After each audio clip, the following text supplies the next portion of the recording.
Bienvenidos al Seminario Reina Valera. Yo soy Gilberto Abels, rector del Seminario Abierto, y esta es la lección número 19 de la materia Vida Espiritual, cuyo tema es el Espíritu Santo y la oración. Pedimos la bendición de Dios sobre el estudio de su palabra. Empecemos.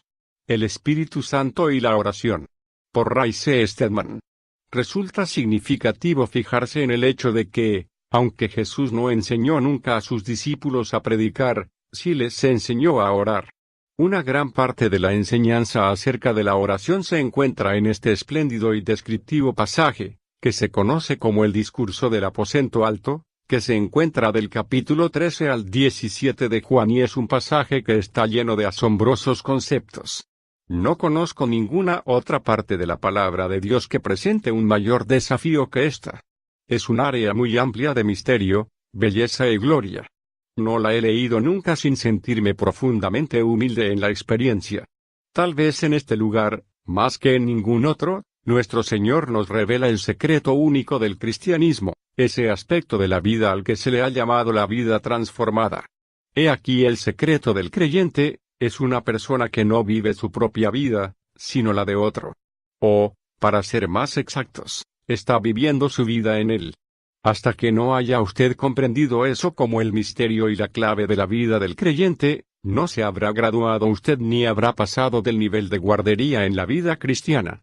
Ha llegado el momento de relacionar, en nuestro estudio acerca de la oración, el tema del espectro total de la vida cristiana. No hay pasaje que lo haga de un modo más efectivo que el pasaje que tenemos ante nosotros. En los versículos 12 a 17, se mencionan tres revelaciones acerca de la vida de Jesús el Mesías obrando en nosotros. En el versículo 12 nos enteramos de que el carácter de la obra cristiana es una actividad prestada. En los versículos 13 y 14 nos encontraremos con que el fundamento de la oración del creyente es una autoridad prestada, y en los versículos 15 a 17 se nos revela que el secreto de la vida cristiana es una deidad prestada. Esa es la realidad de una vida transformada. Ese es el programa para este estudio, de modo que vamos a examinarlo detalladamente. En el versículo 12, el carácter de la obra cristiana es la actividad prestada. Jesús dice: de cierto os digo que el que cree en mí, él también hará las obras que yo hago. Y mayores que éstas hará, porque yo voy al Padre. Juan 14, 12. Cada una de las divisiones de este pasaje contiene una promesa asombrosa, con una tremenda posibilidad, y relacionada con ella está una afirmación que tiene una condición que la limita o la restringe. Con frecuencia al leer estos importantes pasajes de las Escrituras, o bien nos sentimos tan deslumbrados por la promesa que hacemos caso omiso de la condición, o nos sentimos tan asustados por ella que prestamos poca atención a la promesa, pero es necesario que nos tomemos muy en serio ambos aspectos de lo que ha dicho el Señor. Tal vez nuestro mayor problema es que sentimos una admiración reverente frente a estas promesas, de modo que no hacemos caso de esta condición. Hay un pequeño letrero, que ocasionalmente encontramos en las oficinas y dice: cuando todo falla, siga las instrucciones.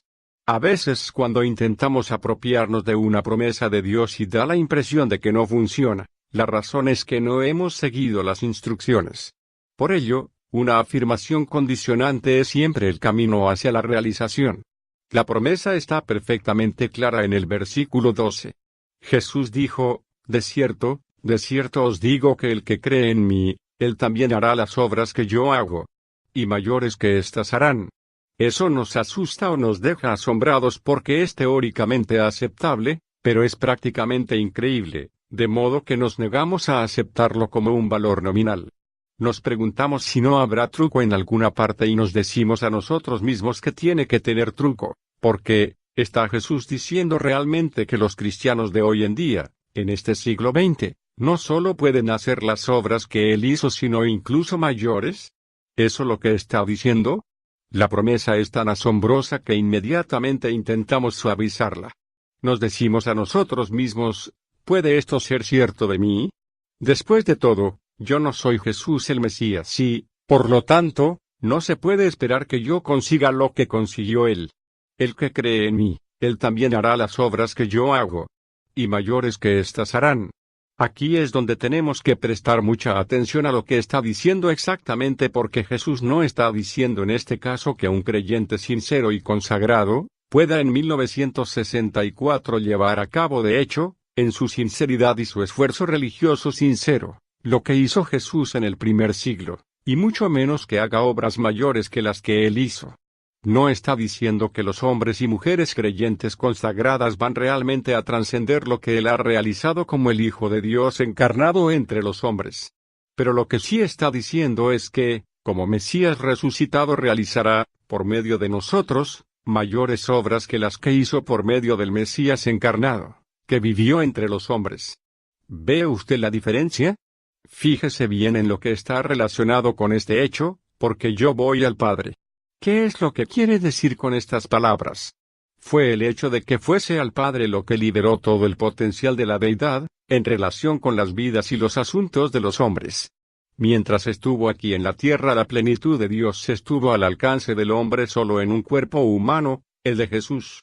Por medio de la fuerza y la vida del Padre, que moraba en él, pudo llevar a cabo todas las obras ante las que nos maravillamos al leer la historia de su vida, pero lo que está diciendo ahora es, que por medio del Mesías resucitado y habiendo ascendido al trono o al Padre, él mismo hará por medio de nosotros, de acuerdo a nuestra personalidad y la actividad que desempeñemos en esta vida, mayores obras hoy de las que hizo en los días que estuvo en la carne. Eso es lo que está diciendo realmente. Es bastante sorprendente darse cuenta de que la obra del Mesías encarnado, es decir, Jesús de Nazaret, obrando y caminando entre los hombres, fue, al final, aparentemente un fracaso total y absoluto. Aquellos milagros que realizó, aquellas cosas tan extraordinarias, como pueda ser el que levantase a los hombres de entre los muertos, el que sanase a los enfermos, que le devolviese la vista a los ciegos, que liberase a los hombres, a las mujeres y a los niños de la opresión o de los demonios, que tocase con su mano una mano seca de un hombre que, de inmediato fue sanada y volvió a tener vida. Leemos acerca de las impresionantes palabras que salieron de sus labios, el sermón del monte, las parábolas junto al mar, las cosas tan misteriosas, maravillosas y urgentes que dijo. Y no nos sorprendemos de que las multitudes le siguiesen, acosándoles, siguiéndole incluso cuando él se retiraba a descansar, insistiendo en su ministerio, de manera que la noticia corrió como la pólvora por toda la tierra de Israel de que se había levantado una vez más un profeta en Israel. Los hombres abandonaban su trabajo y sus ciudades, sus actividades habituales en la vida, para acudir a escuchar lo que él tenía que decir, siguiéndole hora tras hora. Ese fue el principio, pero al llegar al final, ¿dónde estaban las multitudes? Hacía ya bastante tiempo que habían comenzado a disminuir. Desde entonces muchos de sus discípulos volvieron atrás, y ya no andaban con él. Juan 6:2.66, nos dicen los escritores de los Evangelios. Muchas de las profundas cosas que había dicho habían producido ya una separación entre los débiles y los fuertes, muchos se habían marchado y se habían negado a continuar siguiéndole. Para cuando llegó la última semana, el número real de los discípulos se había reducido comparativamente, quedando reducido a un puñado, e incluso estos, a la hora de su captura y de comparecer ante Pilato, le abandonaron y huyeron. Le abandonaron en la hora de su necesidad. No había más que una pequeña banda formada por un hombre y 3 o 4 mujeres que se reunieron alrededor de la cruz. Eso fue todo cuanto tuvo el Mesías encarnado como prueba de su maravilloso ministerio en el poder del Espíritu, que había manifestado entre los hombres. Un fracaso total. Ese es el valor de las obras que hizo. Ahora puede usted darse cuenta de lo que quiso decir con sus palabras, y mayores que éstas hará, porque yo voy al Padre. Su ministerio entre los hombres, como hombre, fue un fracaso, pues no permaneció ni tuvo efectos duraderos. Aquellos que habían acudido, atraídos por lo que vieron, se esfumaron entre las sombras cuando comenzó a aumentar la persecución. Nadie se quedó con él, pero existe una significativa promesa pronunciada en el discurso del aposento alto que dirigió a sus discípulos. En Juan 15:16 les dice: «Vosotros no me elegisteis a mí, más bien, yo os elegí a vosotros para que llevéis fruto, y para que vuestro fruto permanezca».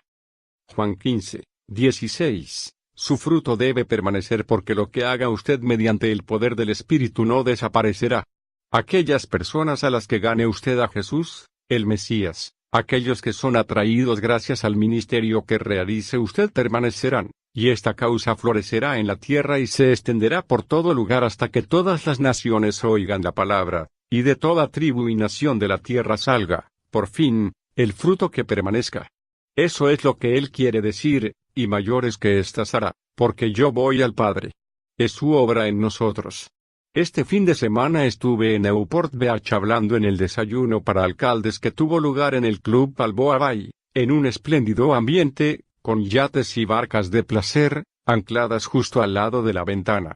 Era una gran tentación estar allí. En el desayuno se habían reunido unos 200 hombres de la región, muchos de los cuales no eran creyentes, y con nosotros estaban además los alcaldes de Laguna Beach, Newport Beach y Costa Mesa. Estaba presente Norman Nelson, que cantó con una voz maravillosa. Una vez que acabó de cantar Cuán grande es él, vi a uno de los alcaldes secándose las lágrimas de los ojos.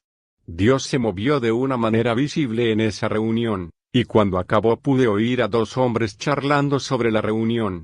Un hombre, que era evidentemente creyente, le dijo al otro, ¿sabes una cosa? Creo que Dios se ha sentido complacido con lo que ha sucedido aquí esta mañana, a lo que el otro le contestó, más le vale, porque ha sido Él quien lo ha hecho. Me dio la impresión de que esas palabras expresaban exactamente lo que quiso decir Jesús aquí. La verdadera obra del creyente es una actividad prestada, no es nunca su propia obra, y si alguna vez considera que lo es, acaba con toda posibilidad de éxito, saboteando la obra del Espíritu Santo. Sin embargo, hay una condición al respecto y no olvide que se lo advertí. Estas grandes promesas están unidas a una condición que las limita, y sin que se cumpla la condición la promesa no será nunca una realidad. ¿Cuál es? El que cree en mí. Esa es la condición. Ahora bien, eso no significa el que es cristiano. Puede que diga usted yo soy creyente. Lo cual significa que hace una serie de meses o de años que he recibido a Jesús, el Mesías, como mi Señor, y ahora soy creyente, pero no ese es el sentido en que usa aquí el término. No está diciendo que todo el que es cristiano y, en ese sentido, el creyente podrá hacer estas cosas de manera automática. En este caso usa un verbo en presente que significa el que está continuamente creyendo en mí. El que se está apropiándose, por fe, de lo que yo soy hará estas cosas. En la vida cristiana, la fe es siempre la palabra operativa. No está diciendo, el que se tiene la verdad en su poder, sino el que actúa conforme a ella, es el que podrá realizar estas obras. Dios concede poder y habilidad solo a la fe, y solamente cuando lo aprendemos se convierten estas promesas en una realidad en nuestra vida. Ese es el motivo por el que, aunque sabemos que estas promesas deben ser verdad gracias a aquel que las hizo, a pesar de ello existe lamentablemente tan poca evidencia de ellas en nuestra manera de vivir. Es debido sencillamente a que no estamos dispuestos a aceptar y a dar por buena la palabra de Dios, y esperamos que Él haga estas cosas. La esperanza es la condición mediante la cual esto se realiza. Hay otro pasaje, los versículos 13 y 14, que destaca el hecho de que el fundamento de la oración del creyente es la autoridad prestada. Y todo lo que pidáis en mi nombre, eso haré, para que el Padre sea glorificado. Si me pedís alguna cosa en mi nombre, yo la haré. Juan 14, 13 y 14. Lo que sea, cualquier cosa, yo la haré. De inmediato tenemos la impresión de que este es un concepto demasiado amplio. Si tomamos esto como algo totalmente ilimitado, como si se tratase de la lámpara mágica de Aladino, que podemos frotar y pedir cualquier cosa posible en el mundo, no hay duda alguna de que no hemos entendido, para nada, el significado de este pasaje, pues resulta, efectivamente, una interpretación demasiado amplia como para aceptarla sin reservas. Además sentimos, casi de manera instintiva, que resulta demasiado contradictoria, si la aceptamos sin limitación alguna. De modo que vemos que va a haber problemas. ¿Qué sucede si un atleta creyente ora para que el cielo esté despejado y un granjero creyente pide que llueva? ¿Cuál de los dos gana? Cuando nuestro amigo, el señor Hendricks, siendo aún un joven soltero en la facultad, conoció a una joven cuya madre le había echado el ojo y llegó a sus oídos que esta mujer le había comentado a algunos amigos que estaba orando para que yo me convirtiese en su yerno. Recuerdo cómo el señor Hendricks hacía una pausa y nos decía, de modo altamente significativo, ¿le ha dado usted alguna vez gracias a Dios por no una oración sin respuesta? No, esta promesa no puede ser una promesa que no tenga límites, sino que está condicionada. Nuestro Señor quiso decir exactamente lo que dijo, pero debemos entender lo que dice. Esta es una magnífica promesa de amplio alcance, pero lo que está diciendo es, si pedís en mi nombre, esa es la condición. Eso significa, sin duda, mucho más que una fórmula mágica que se añade al final de nuestras oraciones. No hay nada tan pagano, estúpido o carente de significado como la frase «esto lo pedimos en el nombre de Jesús» añadido a nuestras oraciones sin la menor comprensión o sin tener en cuenta, realmente, si lo que estamos pidiendo lo hacemos en el nombre de Jesús y es algo que hacernos porque, 1. Resulta tradicionalmente aceptable y 2. No entendemos lo que quiere decir en su nombre.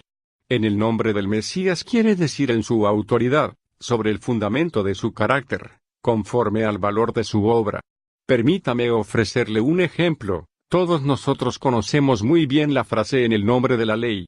Los policías cumplen con su labor en el nombre de la ley.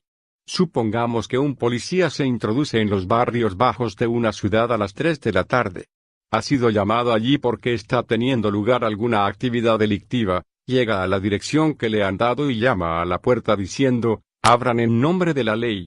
Nadie le abre la puerta. De modo que después de volver a llamar y de pedir que le abran en nombre de la ley, sin que nadie le responda todavía, tira la puerta abajo, entra y hace un arresto.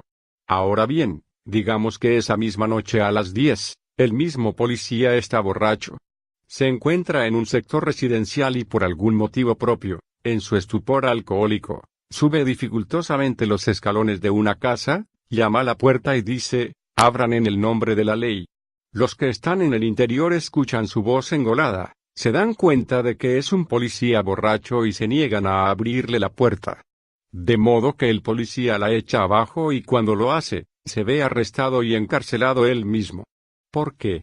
Es la misma acción y exactamente el mismo hombre, de modo que, ¿cuál es la diferencia?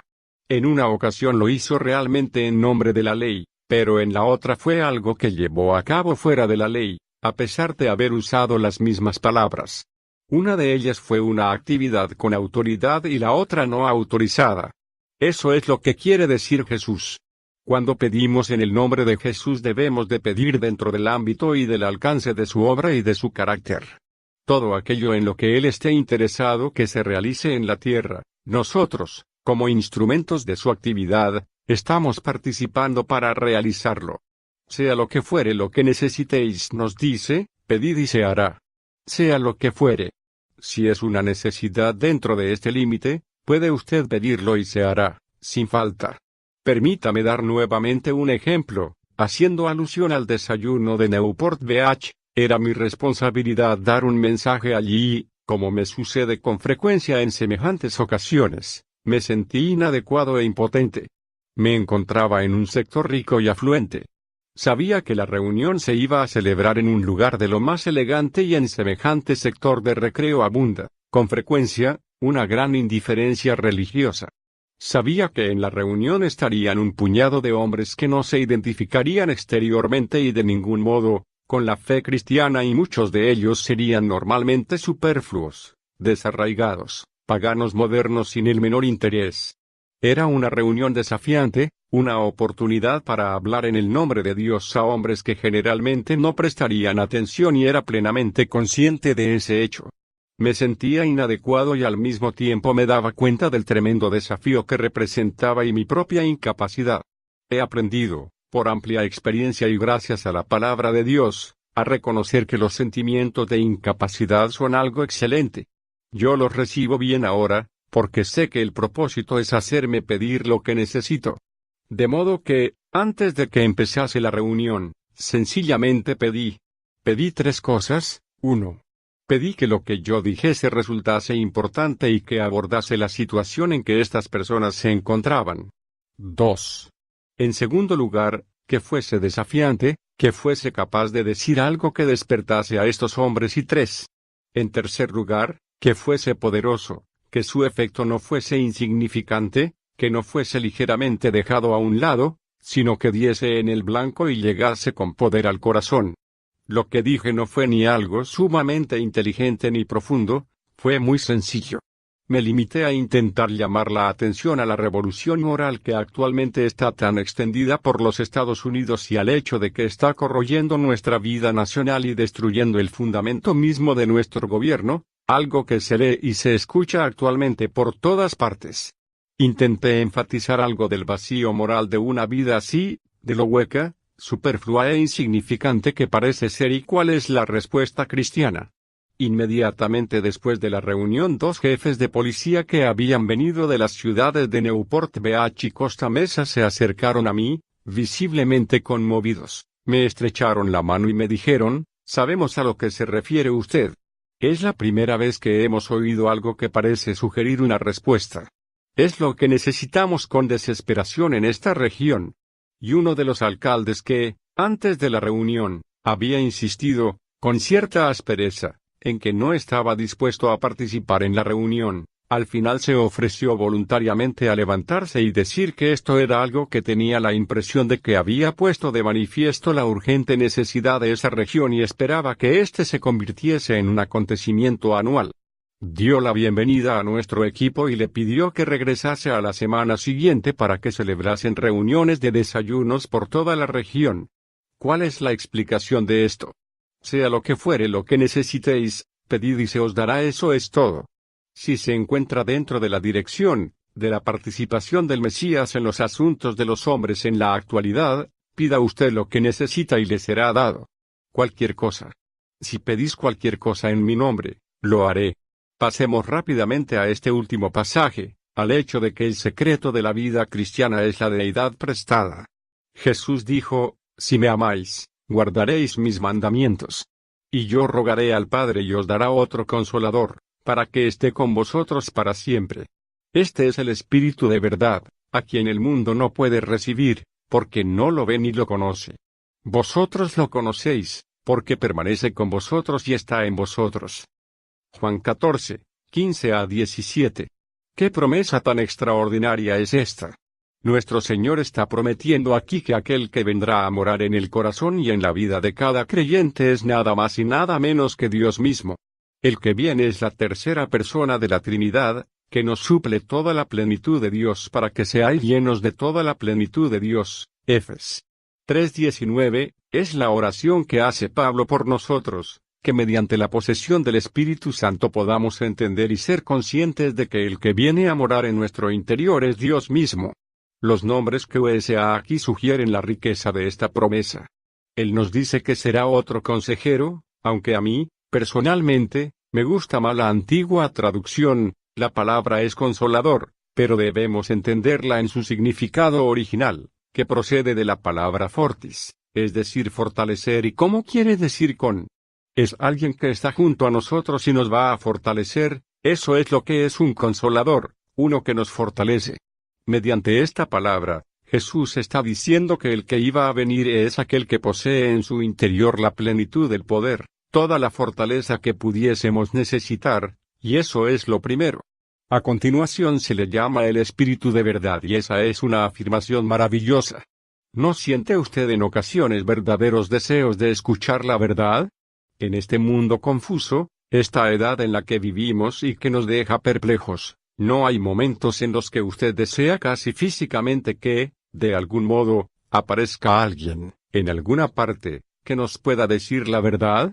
Pues ese es exactamente aquel, el Espíritu de verdad, el que revela lo que es cierto, el que expone el error, el que disipa las dudas y hace que nos enfrentemos cara a cara con las cosas tal y como son en la vida. Leí en una ocasión un maravilloso testimonio del Dr. Emile Caillet respecto a su descubrimiento de la Biblia, siendo un joven agnóstico.